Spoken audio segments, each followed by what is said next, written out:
Sahib enlève son masque, se purifie les mains et s'assoit au fond de la salle.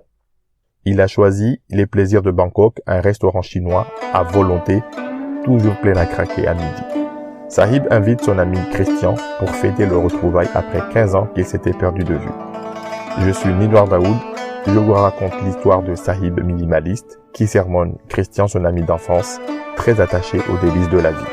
Christian, 27 ans, est devenu cadre dans la finance responsable et accepte l'invitation à déjeuner de son ami. Sahib, 10 ans son ami. Le rendez-vous est fixé au déjeuner au plaisir de Bangkok. Christian trépigne d'impatience de raconter son parcours depuis 15 ans à son ami Sahib, son modèle à l'adolescence. À 11h55, Sahib gare sa Clio 4 et s'engouffre dans le resto pour attendre Christian. Christian arrive à midi à bord de son Audi TT. À l'entrée, Christian repère Sahib avec un gros livret épais. De loin, on dirait une Bible. Sahib se lève, embrasse Christian et lui propose de démarrer. Christian suit religieusement Sahib qui devance les plateaux de viande rôtie. Sahib attrape une pince à salade, aligne 3 feuilles et quelques tomates cerises et un peu de sauce. Christian prend la même chose. Tu vois Christian, une petite assiette comme ça suffit. Je préfère économiser et aider les migrants à Calais. On n'a pas besoin de tout ça, de toute cette viande. Sahib, j'espère que t'es pas vegan. C'est une blague. La viande est si tendre ici. J'en ferai 3 tournées. Comme tu veux. Christian, si on ne réfléchit pas à nos actes et aux bienfaits du Seigneur, on s'attache trop au plaisir de ce bas monde. On continue d'enrichir le juif et le système. Christian cache son iWatch, on sait jamais. Christian, mon frère, je vis dans un HLM par choix. Dieu a maudit la spéculation, le riba, l'usure. Je voudrais partir et ne rien laisser sur ce bas monde. Dieu merci, il me reste 2 crédits à rembourser, puis après je clôture mes comptes.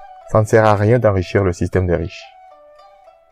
Christian a envie de passer au café, mais n'ose pas interrompre Sahib, qui parle des mineurs du canal Saint-Martin à Paris, qui parle des bombardements en Syrie, se sent acculé. Il n'ose même pas consulter les notifications de son iWatch. S'ensuit une litanie sur la guerre en Ukraine, les profits du CAC 40, les milliardaires plus riches avec la Covid-19, les lobbies des vaccins. Sahib, tout n'est pas blanc ou noir. Il y a des patrons véreux, tout comme il y a des patrons vertueux.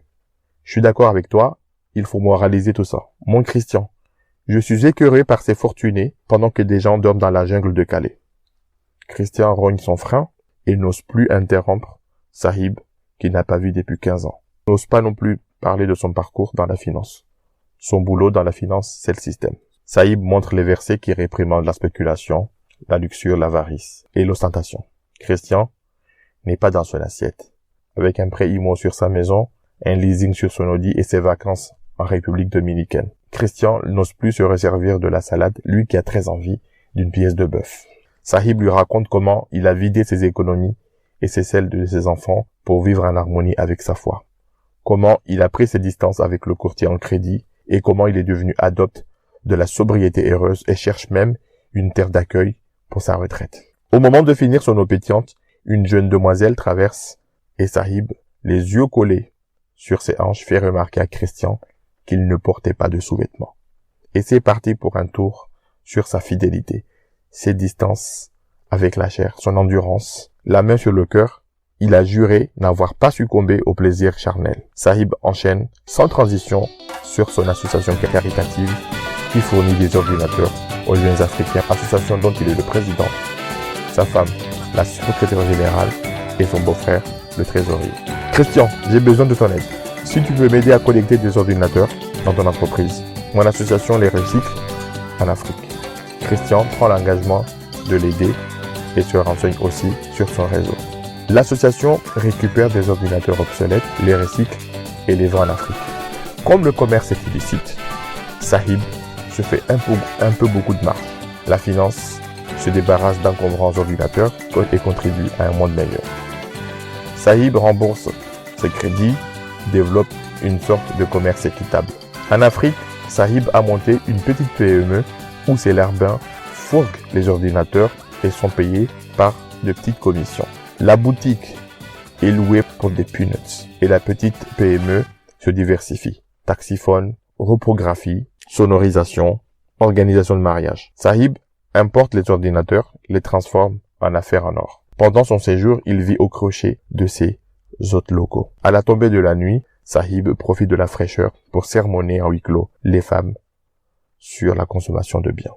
Christian n'en revient pas que ces retrouvailles, c'est une occasion ratée. C'est une occasion ratée pour parler de leur parcours, de leur famille. Il ignore tout du business africain et se remet en cause, lui qui vit d'escapades et de séjours en République dominicaine. On se demande même si c'est moral d'investir en bourse, si ces investissements socialement responsables soient une bonne idée. l'iWatch lui notifie son prochain rendez-vous et s'excuse de prendre congé. Sahib propose de régler l'addition. Il ouvre son portefeuille et Christian découvre une dizaine de cartes de crédit.